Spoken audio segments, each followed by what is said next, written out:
नमस्कार दोस्तों, आप लोगों का स्वागत है हमारे इस YouTube channel Rinkesh psychology facts में। अगर वीडियो अच्छी लगे तो वीडियो को लाइक शेयर, चैनल पर आप नए हो तो चैनल को सब्सक्राइब जरूर करें और कमेंट बॉक्स में जाकर हर हर महादेव जय बागेश्वर धाम सरकार जरूर लिखें। 22 जून ज्येष्ठ पूर्णिमा के दिन गाय को खिला दें। ये एक छोटी सी चीज इतना धन आएगा संभाल नहीं पाओगे। दोस्तों, वैसे तो प्रत्येक मास की पूर्णिमा तिथि को धनदायक और शुभ माना जाता है, लेकिन साल की कुछ खास पूर्णिमा तिथियों को सबसे शुभ और समृद्धशाली माना जाता है। पुराणों में पूर्णिमा का दिन बेहद पवित्र माना जाता है। इस दिन तामसिक चीजों का सेवन न करें, ब्रह्मचर्य का पालन करें, क्लेश कलह से बचकर रहें, किसी को अपशब्द न बोलें। इस दिन द्वार पर आए याचक को अपने सामर्थ्य के अनुसार दान देना चाहिए। इस दिन चावल का दान करना भी बहुत शुभ माना जाता है। इससे चंद्र ग्रह से संबंधित दोष दूर हो जाते हैं। अगर हिंदू धर्म की माने तो ऐसी मान्यता है कि गाय की सेवा अगर निस्वार्थ भाव से की जाए तो घर में लक्ष्मी का वास होता है। वैसे तो युगों से चला आ रहा है कि गाय को हम कुछ न कुछ खिलाते जरूर हैं। गाय को सनातन धर्म में लक्ष्मी स्वरूप भी माना गया है। कहा जाता है कि गाय की सेवा करने से घर परिवार सुखी और संपन्न रहता है। जिस घर में गाय की सेवा निस्वार्थ भाव से होती है उस घर में लक्ष्मी जी की कृपा हमेशा बनी रहती है, और जिस घर में गाय की सेवा नहीं होती अचानक से किसी भी प्रकार की वहां पर विघ्न बाधाएं आती रहती हैं। वैसे तो कुछ लोग शहरों में भी रहते हैं, महानगरों में रहते हैं, तो वहां पर गाय पालना संभव ही नहीं है, लेकिन गाय को वहां पर भी रोटी जरूर खिलाई जाती है। लेकिन कई बार गाय को खिलाने में कुछ भूल हो जाती है। तो कौन सी वो 3 चीजें हैं जो गाय को नहीं खिलानी चाहिए, आज हम आपसे इस वीडियो में साझा करेंगे। लेकिन दोस्तों, उससे पहले आपसे रिक्वेस्ट करते हैं कि वीडियो को लाइक जरूर करिएगा, दोस्तों को शेयर कर दीजिएगा, और अगर आपने अभी तक चैनल को सब्सक्राइब नहीं किया है तो चैनल को सब्सक्राइब करके बेल आइकन जरूर दबाएगा। दोस्तों, गाय के अंदर सभी देवी देवताओं का निवास माना जाता है, तो आप सुबह जो पहली रोटी बनती है वो अगर गाय को खिलाते हैं तो देवी देवताओं का आशीर्वाद मिलता है। गाय को गुरु के साथ जोड़ा गया है, यानी गुरु ग्रह के साथ, बृहस्पति ग्रह के साथ। इसीलिए गुरुवार के दिन गाय को रोटी पर एक चुटकी हल्दी डालकर खिलाएं तो सुख संपत्ति धन ऐश्वर्य बढ़ता है, दुष्ट ग्रह शांत हो जाते हैं। जो लोग मानसिक रूप से परेशान हैं वो गाय को रोटी पर थोड़ा सा गुड़ रखकर खिलाएं तो सकारात्मक ऊर्जा आती है, टेंशन खत्म होती है, स्वास्थ्य अच्छा रहता है। और अगर आपको लगता है कि आपके सभी ग्रह खराब है तो ऐसे में गाय को पहली रोटी रोज खिलाएं, सभी ग्रह धीरे धीरे शुभ हो जाएंगे। कभी कभी जीवन में लंबे समय से कोई शुभ मंगल कार्य नहीं हो रहे होते, तब ऐसे में आप गाय को रोटी खिलाएं। गाय के मस्तक को छूकर अपनी मन्नत कहें, प्रणाम करें। पैर छुए तो आपकी मन्नत जरूर पूरी होगी। तो ये था गाय को आप क्या खिलाएं उसके बारे में, लेकिन गाय को क्या नहीं खिलाना चाहिए अब हम वो जानते हैं। गाय को रोटी तो हर कोई खिलाता है। अब ये रोटी बासी बिल्कुल भी नहीं होनी चाहिए, यानी कि एक दिन पहले की जो रोटी बनी रहती है और आप दूसरे दिन सुबह सुबह खिला देते हैं, वो नहीं खिलानी चाहिए। कई बार आप रोटी बना लेते हैं और उस दिन गाय मिलती नहीं तो रोटी रखी रह जाती है, फिर वो अगले दिन गाय को खिलाने से गाय का अपमान माना जाता है, वो रोटी बासी कहलाती है। इसलिए गाय को एक दिन पहले की बची हुई रोटी कभी नहीं खिलानी चाहिए। सड़ी गली चीजें, खराब चीजें गाय को मत खिलाइए, इससे घर में परेशानी आती है। अगर आप ऐसा करते हैं तो अपनी आदत को बदलिए, क्योंकि इससे घर में तकलीफ आती है। गाय को हरा चारा तो हर कोई खिलाता है।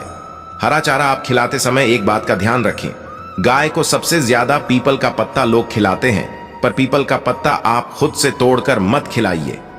दूसरी बात, आप घर में सब्जी लाते हैं तो साग आ जाता है तो उसमें से अच्छी चीजें तोड़कर रखें। बचा खुचा आप गाय को न खिलाएं, आप जो देंगे वो गाय खा लेगी। लेकिन थोड़ी सी कुछ अच्छी चीजें मिलाकर गाय को खिला दीजिएगा तो ज्यादा फायदा होगा। गाय को दूध नहीं पिलाना चाहिए। आप दही चावल खिला सकते हैं, लेकिन दूध ताजा हो या बचा हुआ भूलकर भी गाय को मत पिलाइए। तो 3 चीजें गाय को नहीं खिलानी है। एक तो बची कुची रोटी नहीं खिलानी है, कोई भी अनाज बच जाए उसे दूसरे दिन गाय को नहीं खिलाना है। जैसे चावल बच जाता है, रोटी बच जाती है, और आप अगर चारा खिलाते हैं उन्हें तो सड़ा गला मत खिलाइए। और अगर खिलाते हैं कोई चीज तो उसके साथ कुछ अच्छी चीजें मिला लें। और गाय को दूध भी नहीं पिलाना है, ये चीजें बिल्कुल भी नहीं खिलाएं, नहीं तो घर में गरीबी आती है। माता लक्ष्मी आपके घर में वास करना छोड़ देती है। 84 लाख योनियों के सफर करके आत्मा अंतिम योनि के रूप में गौ का रूप धरती है। गाय लाखों योनियों का वो पड़ाव है जहां आत्मा विश्राम करके आगे की यात्रा शुरू करती है। दोस्तों, गाय कोई अपशगुन नहीं होता है। जिस भूभाग पर मकान बनाना हो, वहां पर अगर आप 15 दिन के लिए गाय और बछड़ा बांध देते हैं तो वो जगह पवित्र हो जाती है। भूभाग से बहुत सारी आसुरी शक्तियों का नाश हो जाता है, क्योंकि गाय में सकारात्मक ऊर्जा का भंडार माना गया है। गाय का मार्ग रोकना, अगर आप कहीं भी जा रहे हैं और गाय माता आपका मार्ग रोक दें तो यह बहुत ही शुभ माना जाता है। गाय और बछड़े का दर्शन एक साथ आपको हो जाए तो आपकी सफलता का प्रतीक माना जाता है। अगर आपके घर के आसपास गौ घूमती रहती है तो इसका मतलब है कि आपके घर से काफी सारे संकट अपने आप ही दूर होने वाले हैं और समृद्धि पूर्वक जीवन आपको मिलता है। गाय के समीप आप अगर जाते हैं तो संक्रामक रोग, कफ, खांसी, सर्दी, जुकाम आदि का ग्रह अपने आप ही बिना दवाइयों के भी नाश हो जाता है। अगर आपको गाय अचानक से पूंछ मार देती है तो यह बहुत ही शुभ संकेत माना गया है, और काली चितकबरी गाय का ऐसा करना तो और भी ज्यादा शुभ माना गया है। पंचगव्य जो होते हैं वो कई रोगों में लाभदायक है। पंचगव्य क्या क्या हुए? गाय के दूध, दही, घी, मूत्र और गोबर, इन सभी को शरीर की रोग निरोधक क्षमता को बढ़ाकर रोगों को दूर करने वाला माना गया है। ऐसा कोई रोग नहीं है जिसका इलाज पंचगव्य से नहीं किया जा सकता। दोस्तों, आज के समय में लोग गौमाता की पूजा करने के बजाय, उनका सही उपयोग करने के बजाय उनको काट कर मार कर खाना ज्यादा पसंद करते हैं। बुरा लगेगा शायद, पर यह सच है। और गाय को रोटी देने से न केवल सुख समृद्धि की प्राप्ति होती है बल्कि बरकत भी होने लगती है। अगर आप गौ को पाल सकें तो अच्छी बात, लेकिन आज के मॉडर्न युग में जहां लोगों की शायद खुद की घर में रहने की जगह नहीं है, ऐसे में गौ को रखना थोड़ा कठिन और महंगा हो सकता है। ऐसे में आप गौ को रोटी दें। कम से कम रोटी देकर के आप सुख समृद्धि को प्राप्त कर सकते हैं। आपके घर में बरकत होने लगती है। हमारे बुजुर्ग हमेशा से कहते आए कि गाय को रोटी खिलानी चाहिए, लेकिन समय स्थिति के चलते गाय की सेवा हर कोई नहीं कर पाता। लेकिन कम से कम रोटी तो आप खिला सकते हैं। अगर रोटी भी नहीं खिला सकते, जैसे काफी सारे जो हमारे भाई बहन मलेशिया वगैरह में, लंदन वगैरह में बैठे हैं, उनको गाय नहीं मिलती है। वो पूछते हैं कि हम कैसे घोसेवा करें। आप ऐसा कर सकते हैं, आप गौ के नाम के पैसे निकलते जाएं और फिर आप चाहे तो कभी इंडिया आए तो आप गौशाला में दान दे दें, या फिर आप चाहें तो वहीं पर किसी गरीब को गौ के नाम की रोटियां खिलाएं। किसी भी अनाथ आश्रम में चले जाएं, किसी वृद्धाश्रम में चले जाएं, किसी भी दूसरे सफेद पशु को आप भोजन कराएं। ये भी आपके लिए बहुत अच्छा होने वाला है। कम से कम रोटी जरूर खिलाएं। हमारे देश में कई जगह देखा गया है और कई लोगों का प्रश्न आता है कि हम झूठी रोटी गाय को देते हैं, क्या ये सही है या गलत है? हम झूठा खाना, बचा हुआ खाना गाय को खिलाते हैं, यानी जो बच जाता है वो गाय के हवाले कर दिया जाता है। तो आपको बता दें दोस्तों, रामायण काल में गौ माता को एक श्राप मिला था। उसी की वजह से आज उनके साथ ऐसा हो रहा है। उसी श्राप की वजह से गौ माता में देवी देवताओं का वास होने के बाद भी उनको झूठा खाना पड़ता है। यहां तक कि पॉलीथीन भी खाते हैं। हालांकि ये किसी भी लिहाज से सही नहीं है।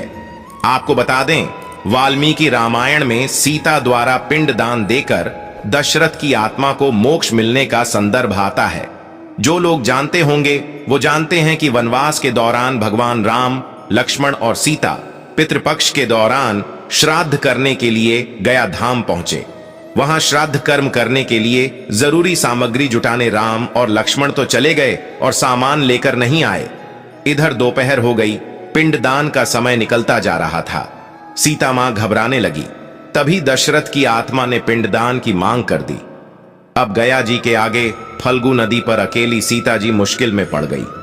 उन्होंने फल्गु नदी के साथ वट वृक्ष, केतकी के फूल और गाय को साक्षी मानकर बालू का पिंड बनाया और स्वर्गीय राजा दशरथ अपने ससुर के निमित्त पिंडदान कर दिया। थोड़ी देर में भगवान राम और लक्ष्मण जब लौटे तो उन्होंने कहा कि समय निकल जाने के कारण मैंने पिंडदान कर दिया। बिना सामग्री के पिंडदान कैसे हो सकता है? इसीलिए राम जी ने सीता मां से प्रमाण मांगा। तब सीता माता ने कहा कि जो फल्गु नदी की रेत है, केतकी के फूल हैं, गाय है और वटवृक्ष है, जो मेरे द्वारा किए गए श्राद्ध कर्म की गवाही दे सकते हैं। इतने में फल्गु नदी, गाय और केतकी के फूल तीनों इस बात को मुकर गए। उन्होंने कहा, सीता मां झूठ बोल रही है, सिर्फ वटवृक्ष ने सही बात कही। तब सीता जी ने दशरथ का ध्यान करते हुए उनसे ही गवाही देने की प्रार्थना करी। दशरथ जी ने सीता मां की प्रार्थना को स्वीकार करके घोषणा की कि एंड वक्त पर सीता ने मुझे पिंडदान कर दिया। इस पर राम आश्वस्त हुए, लेकिन तीनों गवाहों द्वारा झूठ बोलने पर सीता जी उनसे क्रोधित हो गई और उन्हें श्राप दिया। फल्गु नदी से कहा कि जा, तेरा नाम सिर्फ नदी रहेगा, लेकिन तुझ में पानी कभी नहीं रहेगा। इस कारण आप भी जानते होंगे, जो लोग जानते हैं, फल्गु नदी आज भी गया में सूखी ही रहती है। गाय को श्राप दिया कि तू पूज्य होकर भी लोगों का झूठा खाएगी, और केतकी के फूल को श्राप दिया कि तुझे पूजा में कभी नहीं चढ़ाया जाएगा। वटवृक्ष को सीता मां ने आशीर्वाद दिया कि उसे लंबी आयु की प्राप्ति होगी और दूसरों को छाया प्रदान करेगा, तथा पतिव्रता स्त्री तेरा स्मरण करके अपने पति की दीर्घायु की कामना करेंगी। यही कारण है कि गाय को आज भी झूठा खाना पड़ता है।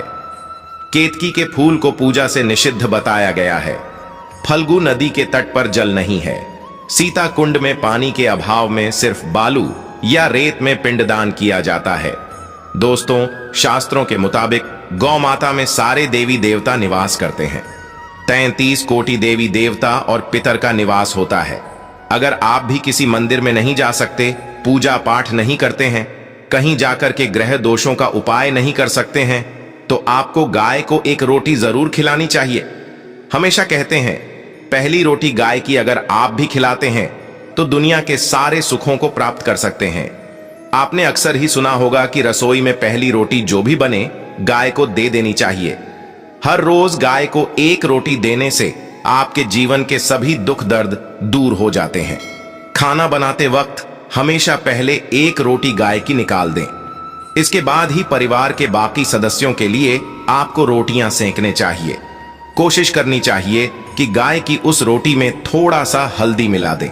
इससे गाय को रोटी खिलाने का अपार फल प्राप्त होता है। अगर गुरुवार का दिन हो तो लोई ले लें।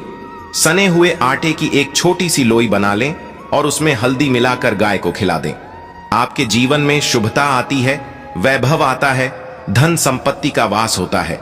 आप जो भी हासिल करना चाहते हैं जिंदगी में, तो आप देखेंगे कि तुरंत आपको मिनटों में वो हासिल हो जाता है। इसी तरह से आपको नमक का एक उपाय बताते हैं। नमक क्या है? नमक के बिना तो हर स्वाद अधूरा है, और साथ ही साथ अगर नमक न हो, जीवन में तो स्वादहीन हो जाता है। जितना हम खाने में नमक को इंपॉर्टेंट मानते हैं, उतना ही ज्योतिष में नमक को इंपॉर्टेंट ही माना जाता है और इसे कर्ज की वस्तु माना गया है। किसी का नमक खाने का अर्थ क्या होता है, उसका कर्जदार होना आपने सुना ही होगा। नमक का कर्ज अदा करना है। इसलिए अगर आप जीवन को सुगम बनाना चाहते हैं, सरल बनाना चाहते हैं, तो नमक का एक आसान सा प्रयोग आपको आज हम बताएंगे। आप देखिए कि कितने आपको पॉजिटिव परिणाम मिलते हैं, और इतना आसान है कि इसके लिए आपको अतिरिक्त मशक्कत करने की कोई जरूरत नहीं है। सिर्फ आपको अपने घर में बनी सबसे पहली रोटी लेनी है और उस पर थोड़ा सा नमक रख दें। अब आप पूछेंगे कौन सा नमक रखें, तो सबसे बेस्ट है आप सादा नमक, डेली वाला नमक, सस्ता नमक जो भी है वो रखें। काला नमक नहीं रखना है, आपको सफेद नमक ही रखना है। तो नमक रख लें और फिर इस रोटी को किसी कपिला गाय को आपको दे देनी है। कपिला गाय यानी सफेद रंग की गाय को आपको खिला देना है। अगर आपको कपिला यानी सफेद गाय नहीं मिलती है, तो आप ये रोटी किसी भी गाय को खिला दें। मगर यदि आपको कोई ऐसी गाय दिख जाए, सबसे पहले सफेद गाय को ही खिलाना प्रेफर करें। आपको बता दें दोस्तों, ये उपाय आपकी हर समस्या को जड़ से दूर कर देता है। चाहे आपके घर में कोई बड़ी कलह हो, कोई पारिवारिक वाद विवाद हो, इस उपाय को करके आपके घर में सुख का वास होने लगता है। जो भी धन की कमी हो, बच्चों की पढ़ाई हो, करियर में सफलता हो, सभी मुश्किलें आपके जीवन की दूर होने लगती हैं। लेकिन गाय को रोटी देते वक्त मन में ऐसा कोई भाव न लगाकर रखें कि हम रोटी खिलाते हैं या फिर हम बहुत बड़े दानी हैं। अन्यथा इस स्थिति में पुण्य फल की प्राप्ति होना संशय वाली स्थिति देता है। गाय को रोटी खिलाने से नियम से बरकत के अलावा आप देखेंगे धन संपत्ति में दिनों दिन बढ़ोतरी होने लगती है और आपके घर के ग्रह दोषों से आपको मुक्ति मिलती है। अगर आपके भी घर में धन की कमी है तो आपको यह उपाय जरूर करना चाहिए, किसी भी दिन करें। अगर सावन का पवित्र महीना है तो हर दिन शुभ है। आप जिस दिन चाहें उस दिन से कर सकते हैं और आप देखेंगे इस उपाय को करने से आपके घर से धन की कमी बिल्कुल दूर हो जाती है। तो ये उपाय